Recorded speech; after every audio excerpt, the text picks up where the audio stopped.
একটা পুংটা লোক আছিল বুঝছেন, সব কিছুরে দইরা সে সহবাস করে দিত।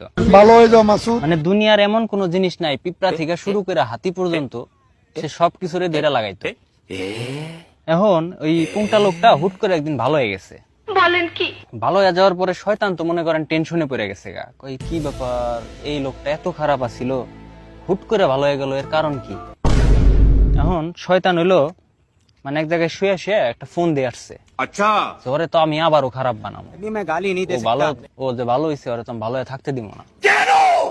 এখন যা চিন্তা করছে সেই অনুযায়ী কাজ করতেছে।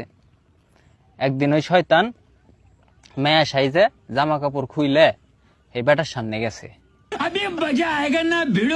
যাওয়ার পরে বেটা মনে করেন নিজের আর কন্ট্রোল করে পারে নাই, কন্ট্রোল না করে পারে ওই মেয়ের রূপী শয়তান রে দিছে মনে করেন গক গক করে। দেওয়ার পরে শয়তান তো মনে করেন সেই খুশি হয়েছে, খুশি হয়ে বেটারে কইতাছে, কয় আস্তে আস্তে কইতাছে, কয় দেখছাস তুই ভালো হয়েছিলি, তোর আমি ভালো থাকতে দিলাম না।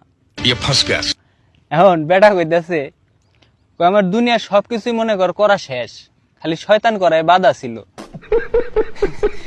এই জন্য আমি ভালো শাসছিলাম তোরে করার লিগে, সাবধান হয়ে যাস। এখন ভাই মনে করেন মুখোশধারী মেলা এরকম ভালো মানুষ আছে বুঝছেন, সাবধানে থাকেন। আর আপনার কোন বন্ধু এরকম মুখোশধারী, হ্যাঁ ভালো মানুষের মুখোশ ধরছে এরকম গক গক করার লিগে, তার মেনশনটা দিয়ে যায়েন, ভালো থাকেন।